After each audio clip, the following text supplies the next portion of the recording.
The haunting of Blackthorn Manor. Low in the sky, the full moon cast an eerie glow over Blackthorn Woods. The forest was uncannily silent, as though it was holding its breath in anticipation. It was the wind that whispered through the trees, carrying on it the faint scent of decay, growing stronger as the team neared their destination. Blackthorn Manor hunched before them, an ominous silhouette against the sullen sky. Once a grand estate, it had finally become a crumbling relic. Its window casements were broken, and ivy was hanging upon its walls. The oppressive energy clung in the air around this mansion, as if the house itself was alive and watching, waiting.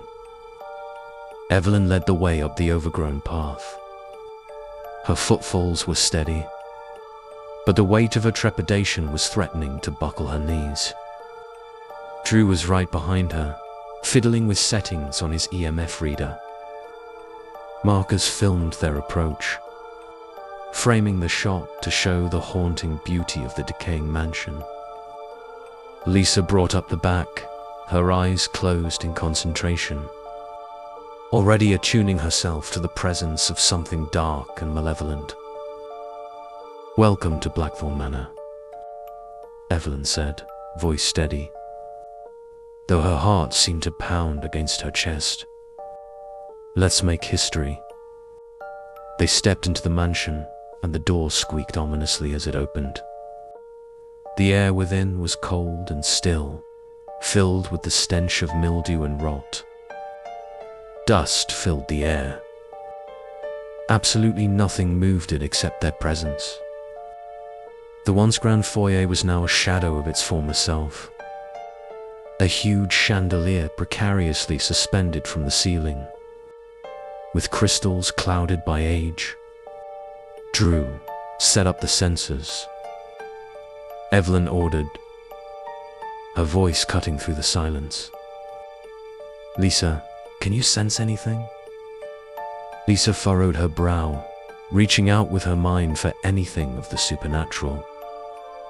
"There's something here," she whispered, shakily. "Something old, and very angry." Sophia was the only one speaking, in a low and serious tone, without uttering a single word since they had entered this mansion. "That place has a bad history. Lady Alara Blackthorn was not only powerful, but very cruel. It is said of her that she performed the darkest of rituals, and many believe she sealed a pact with something evil. Her death was violent murder by those she wronged, but her spirit never left. She's bound to this place, cursed to suffer for eternity." Marcus's camera panned across the room, capturing the eerie stillness, the shadows that seemed to move just out of sight. "And we're here to capture that suffering on film," he said quietly, more to himself than to the others. They then split into teams, running through the mansion, the air thickening, closing in more and more heavily. The deeper into the house they got, the more it seemed to close in around them. The walls narrowing, the darkness thick. Suddenly, Drew's equipment began to freak out, wild readings fluctuating and screens flickering. "Something's interfering with the gear," he muttered, his confidence waning. "This shouldn't be happening." It was in one of the upper bedrooms that Sophia found an old, hidden journal with its pages, full of cryptic symbols and disturbing accounts from the final days of Lady Alara. The words became clear when she read aloud, cursive lines from the pages, about a ritual gone horribly wrong binding. Alara's spirit to the mansion and further condemning it so no person dared to step inside. Meanwhile, Lisa felt some sort of pull toward the great staircase, as if some spirit summoned her, climbing the stairs and gasping in short breaths against the dramatic drop in temperature.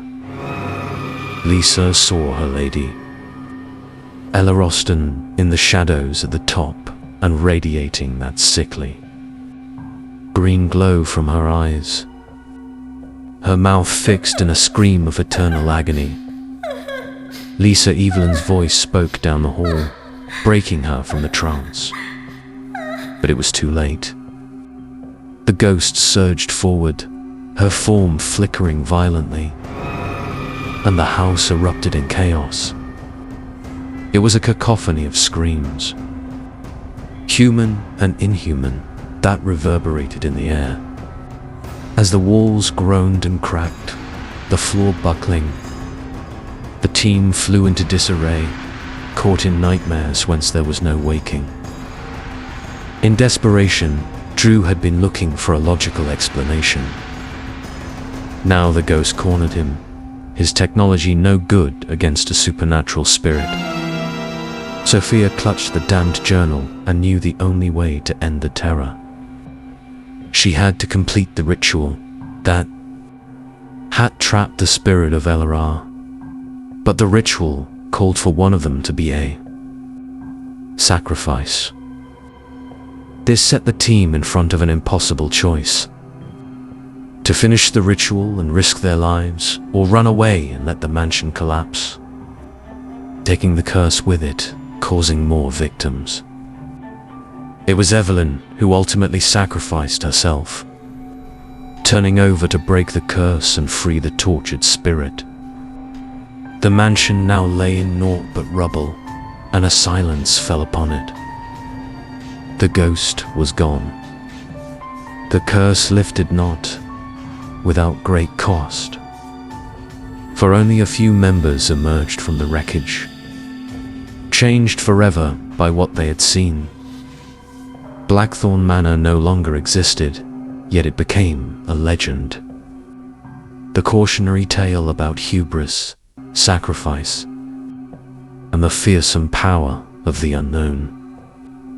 The ones who had lived toward morning never spoke about what really had passed that night, but they took horrors with them into their graves, haunted by the ghost of Lady Alara and the darkness that they freed.